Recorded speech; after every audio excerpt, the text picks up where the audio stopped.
Welcome back, U.S. history students. Hope everyone is doing well, and happy Friday. Um, Today we are going to be wrapping up the content for Unit 2. So this is going to be our last day of new information for the Revolutionary Era unit.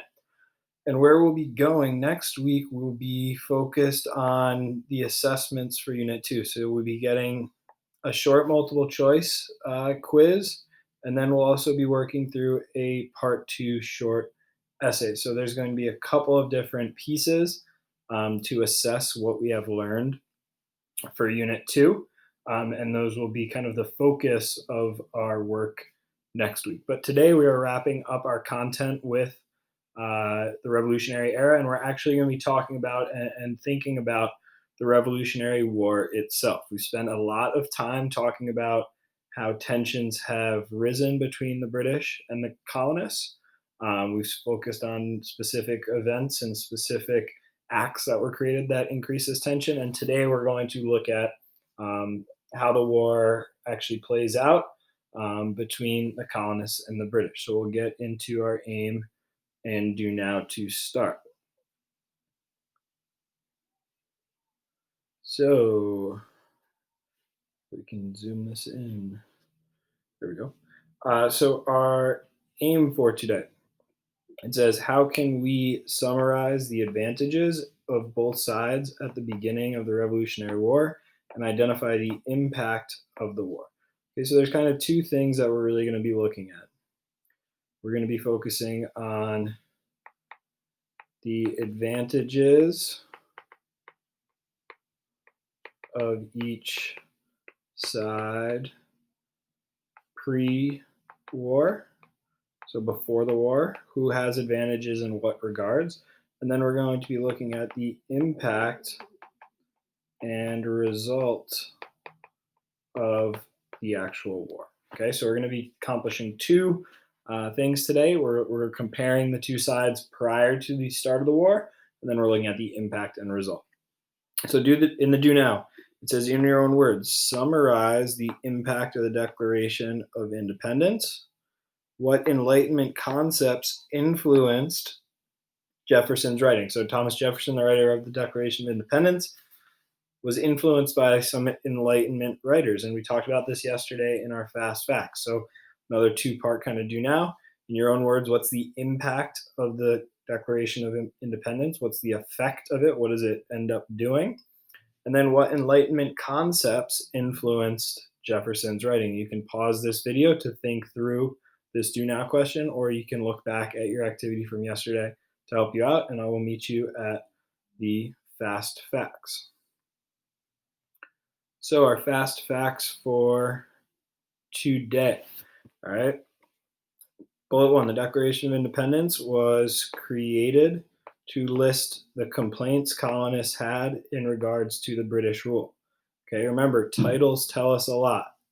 All right, when we look at this title, it is announcing that the colonists are declaring their independence. They're breaking away from the British, and within this document, they list out their specific reasoning for why they're breaking away. A result or effect of the Declaration of Independence, the colonies separated from Britain. They are breaking up from the British. They're ending this relationship through the writing of the Declaration of Independence. The British have two choices. They can just let the colonists be independent, or the British can stand up to this call for independence and really push back against the colonists' desires.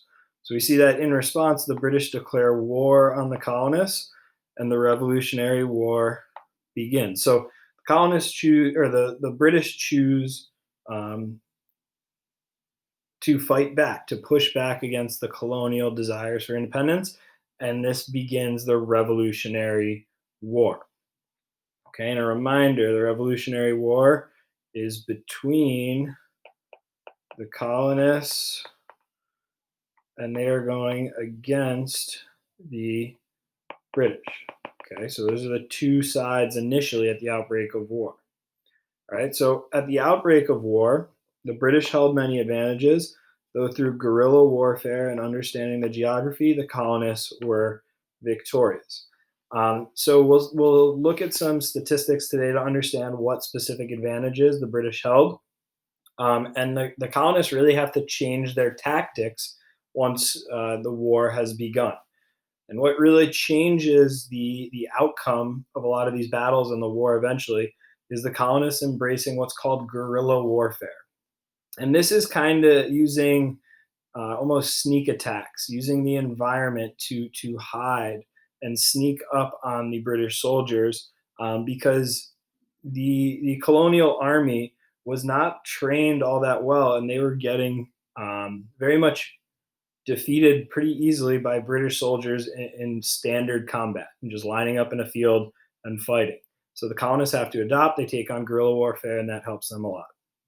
As a result of the colonist victory, the United States of America is established. And I cannot stress this last bullet enough. All right. The Revolutionary War is a major turning point because it is the start of the United States of America.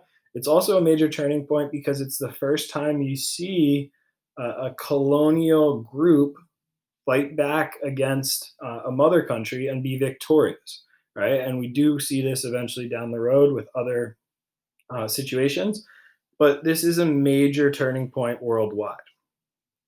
To get us started today with our activity, we're going to be comparing the enemies at the outbreak of war. So, before we even get to the questions, I want us to review kind of our approach for tackling tables when provided as sources. So, the first thing we want to do is identify the title. Okay, so when we go up here, we see the title is Preparations for War. So this kind of guides us for where we're going in our thinking. And we're going to be looking at preparations for war. Next, I want us to identify column and row headings. And what I mean by that is we're going to look at the headings we see for the columns and rows. So we'll see that one column is labeled England, the other column is labeled 13 colonies. And then along the side, the rows are all the different categories that this table is trying to identify who has more or who is better prepared at the start of the war. So we see population, manufacturing, money, army, leaders, geography, etc. Okay, so we're understanding this is a compare and contrast. We're comparing England and 13 colonies, and they're being compared in all these different categories. Okay, so with that understanding, I want us to now shift to the analysis questions. And with these analysis questions, we can still use our document strategy. Okay, so first thing we want to do is read the question. Second, turn it into a sentence starter. Then we'll go to the actual source. And then we're going to pull out the information from the source and plug in our answer. And we can use those same strategies for analyzing documents if it's a text-based document or if it's a table like this. So we're going to use those steps for those analysis questions, and then I will meet you on the actual document to finish the assignment for today. All right, so to conclude today, all right, we are going to be reading a secondary source account of the Revolutionary War.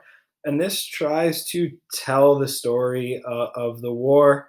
And it's a very condensed kind of story, but it gives us an idea of who has the advantages early, what changes occur, who ends up winning, and kind of the long lasting impacts of this victory.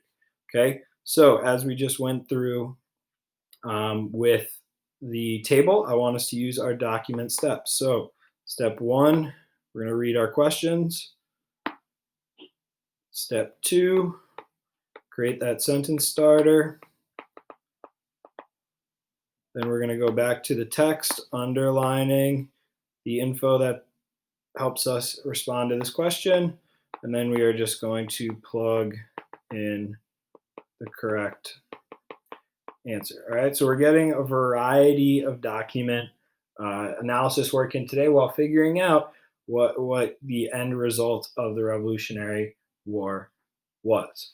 Okay, so if you have any questions or concerns, you can reach out to me through the private comments or over email.